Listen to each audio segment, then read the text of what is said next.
Europe 1, il est 8h47. Et ils sont là, Nicolas Canteloup avec Julie.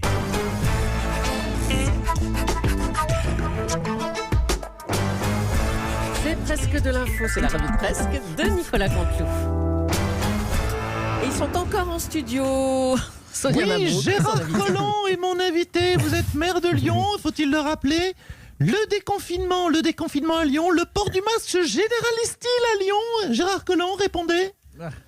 Écoutez, Sonia Mabrouk, au début, oui, les gens mettaient le masque, mais je perçois un relâchement, en particulier chez les jeunes comme moi. Donc je pense qu'il faudrait, dans l'avenir proche, prendre un arrêté pour instaurer une obligation du port du masque dans certaines rues, certaines artères de Lyon, comme le boulevard de l'Artillerie ou l'avenue des Acacias, le quai Achille Lignon, la place Antonin Gourju, la rue également Amédée Lambert, qui est très passante, comme le passage des Alouettes, la rue Alphonse Fauchier, la rue de l'Arquebuse, il ne faut pas l'oublier. Oui, mais attendez. Gérard Collomb, si vous mettez le masque dans une rue, vous l'enlevez dans l'autre, c'est quand même contradictoire, c'est injouable.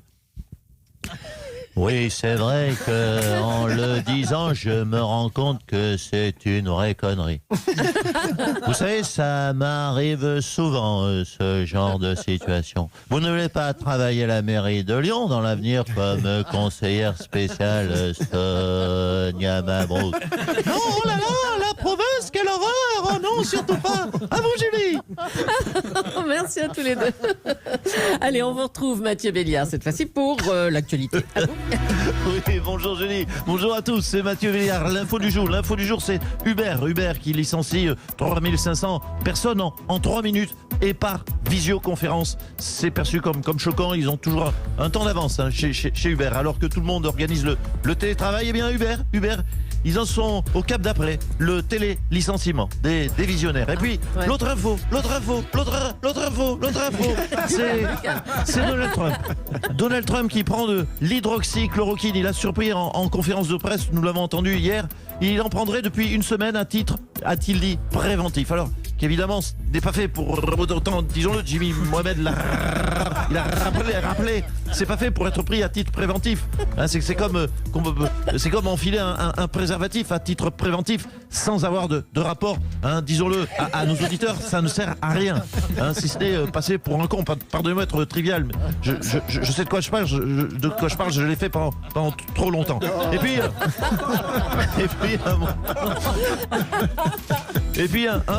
un mot de, revenons un petit peu sérieux, un mot de la disparition de Michel Piccoli. Ah oui. Michel Piccoli qui nous a émus dans tant de films, en particulier de Claude Sautet. On y viendra à la fin de l'émission, un petit hommage. Et puis heureusement, nous on a Europe 1, il nous reste Laurent Cabrol, son frère spirituel, le Michel Piccoli de la météo, Michel Piccolo. Voilà. On se rappelle de cette scène mythique où Michel Piccolo, non là c'est Michel Piccoli, c'est le vrai, parlait aux fesses, et il faut dire les mots, aux fesses de Brigitte Bardot. Mais voilà. Mais c'est ça, donc mais ça y est, tout s'explique, parce que je pouvais pas m'y faire. C'est ça qu'a voulu faire donc Valérie Giscard d'Estaing avec la journaliste allemande. C'était un hommage quelque part à Michel Piccoli. Je les aime tes fesses. Dis donc, mais calme-toi, tu t'es vu, mais t'es pas Brigitte Bardot non plus, la teutonne. Bon, allez. Angela Merkel et Emmanuel Macron ont donc annoncé hier un plan de relance européen à 500 milliards d'euros. Bonjour Angela Merkel.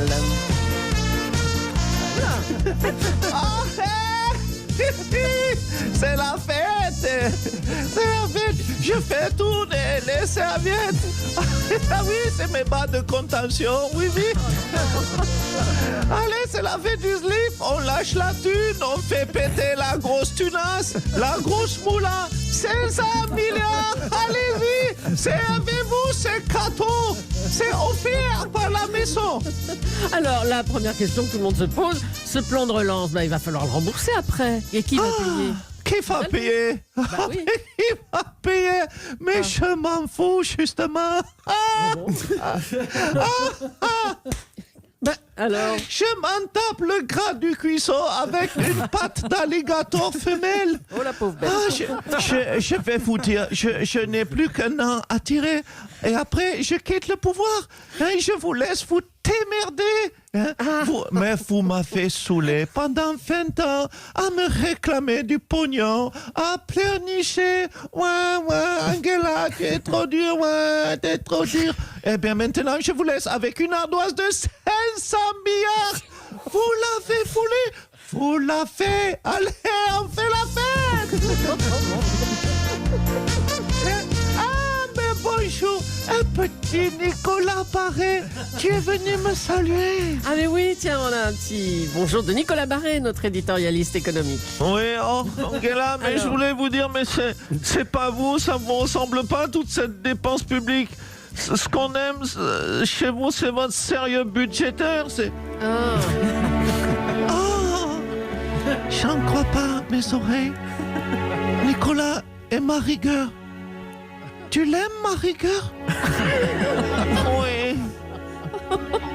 Et mon austérité. Tu l'aimes, mon austérité? Oui. Et mes cheveux. oh là. Tu les aimes, mes cheveux?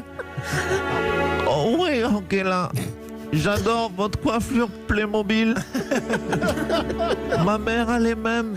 Alors je vous en prie, devenez vous-même. Et faites-nous une belle cure d'austérité comme l'Europe en avait l'habitude. Et mes fesses, Oh non. tu les aimes, mes fesses? Parce que l'austérité, maintenant, je m'assois dessus. J'en ai plus rien à foutre de rien. C'est la terre. Hey. Ah, ambiance, faites de la pierre. Ah, un mélomane comme Mathieu Béliard va apprécier. Oh là là, merci Angela Merkel. Ségolène Royal a déclaré ce n'est plus le moment de critiquer l'exécutif. Bonjour Ségolène Royal. Oui, on m'a parlé, pardon, oui. Allô? Vous êtes où? Oui, Mais qu'est-ce excusez-moi, pardonnez-moi, je suis chez le coiffeur. Hein. Mais écoutez, 3 semaines d'attente avec ces conneries du gouvernement. bah alors. L'heure n'est pas aux critiques de l'exécutif. Bon, d'accord. Alors dites, Oui. le soir du premier Pardon, tour merci, Jean-Jacques. Allez-y. le soir du premier tour des municipales en mars, vous étiez très critique envers le gouvernement. Cela vous a été beaucoup reproché d'ailleurs. Ça n'a rien à voir ce changement. C'est pas un calcul politique là. Vous dites qu'on critique Non, mais plus. calcul politique. Oh, non, mais s'il y a bien quelqu'un qui n'est pas dans le calcul politique, hein, c'est bien moi. Hein, moi et Nelson Mandela, éventuellement. Oh bah oui, carrément, oui. Donc vous soutenez le gouvernement. Hein? De quoi? Qu'est-ce que... Vous soutenez le gouvernement alors. Oui. oui, mais écoutez, c'est le principe de la concorde nationale d'être derrière un gouvernement, même s'il est constitué d'incapables et de nullards. Ah, attention là, je crois que vous critiquez là. Attention. Non, Madame Julie, car il y a un temps pour tout. Il viendra, rassurez-vous, il viendra le jour où on pourra dire que ce gouvernement de Tanche a géré cette crise de façon catastrophique et que j'aurais mieux fait. J'aurais fait mieux en tout cas, mais ce n'est pas le moment, pardonnez-moi, de critiquer l'exécutif. J'ai cette liberté de parole. Écoutez, ici Nelson Montfort. Écoutez, ma chère Julie, bonjour à tous. En direct de BFM Télé, où nous avons assisté à une très très belle performance de très très haut niveau dans le cadre du championnat de France de foutage de gueule. Ségolène Royal, 1m64, 52 kg, la MILF du Poitou, qui a donc déclaré « Ce n'est plus le moment de critiquer l'exécutif ». Bah oui, c'est vrai que c'est, disons, inattendu, hein, cette déclaration. Oui, tout à fait inattendu. Après avoir défoncé le gouvernement matin, midi et soir pendant 2 mois, posté 9832 tweets assassins et donné 512 interviews pour expliquer qu'elle aurait tout mieux fait, Ségolène Royal, oui, la grande Ségolène, notre Ségolène nationale, trouve qu'il ne faut pas critiquer l'exécutif. C'est, croyez-moi, je suis un spécialiste, c'est de la haute voltige. Merci Nelson. Allez, pour terminer, on va accueillir Stéphane Bern. Stéphane, ça doit vous faire plaisir, hein, la réouverture des petits musées, par exemple. Hein, ce sont des lieux du patrimoine. Hein. Oui, oh ma chère Julie, bonjour mon Mathieu, mon Laurent, tout le monde est là, toute la rédaction, je vous adore, Ombline est de retour, c'est merveilleux. Oui, la réouverture des petits musées, c'est un vrai pas en avant, il faut le dire. On ne pourra pas passer juillet-août à Los Angeles ou à Bangkok. Mais heureusement, on va pouvoir visiter le musée de la castration à Saussin-sur-Bazoches, par exemple. Qu'est-ce qu'il y a dans ce musée? Vous savez que là-bas, il faut visiter ce genre de musée. Ah Vous bon? savez, on y voit d'authentiques meules en pierre que l'on roulait à la main sur les génitoires des futurs chanteurs d'opéra au XVIe siècle et qui permettaient d'avoir cette voix aiguë. Merci, Aiguë, mais Stéphane. essayez. Bien sûr, oui. En revanche, du côté du cinéma et du théâtre, on est toujours dans l'expectative. Hein. Qu'est-ce que vous pensez du rapport Bricker remis à Emmanuel Macron? Ce rapport qui recommande de laisser 2 sièges et 2 rangées entre chaque personne dans les théâtres. Voilà, alors j'ai fait le calcul, écoutez, c'est un bon début. Ça permet de caser environ 17 personnes dans une salle de cinéma de 800 places. C'est déjà ça, c'est pas mal. Et pareil dans les salles de cinéma. Hein. Oui, de théâtre, je dis oui, dans le cinéma, pareil, oui, 17 personnes. Ouais. Écoutez, 17 personnes dans une salle de cinéma, il faut dire les choses, c'est formidable, ça va permettre de doubler les scores des films français.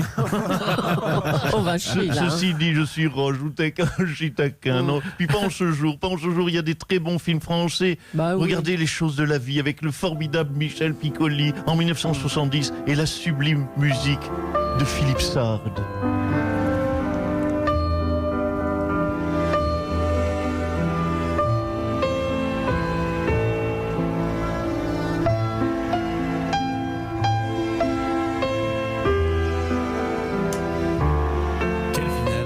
Quelle finale, cette revue de presse. Merci beaucoup Philippe Sard, on en avait reparlé dans Périscope avec Jean-Philippe Ballas un peu plus tôt. Et voilà encore cet hommage aujourd'hui à Michel Piccoli. Merci Nicolas Canteloup et bravo aux auteurs Philippe Cavrivière, Laurent Vassilian, Arnaud Demange, Nicolas Canteloup et Julien. On vous retrouve demain matin pour la revue de presse qui est disponible sur europe1.fr. 8h58. Europe 1.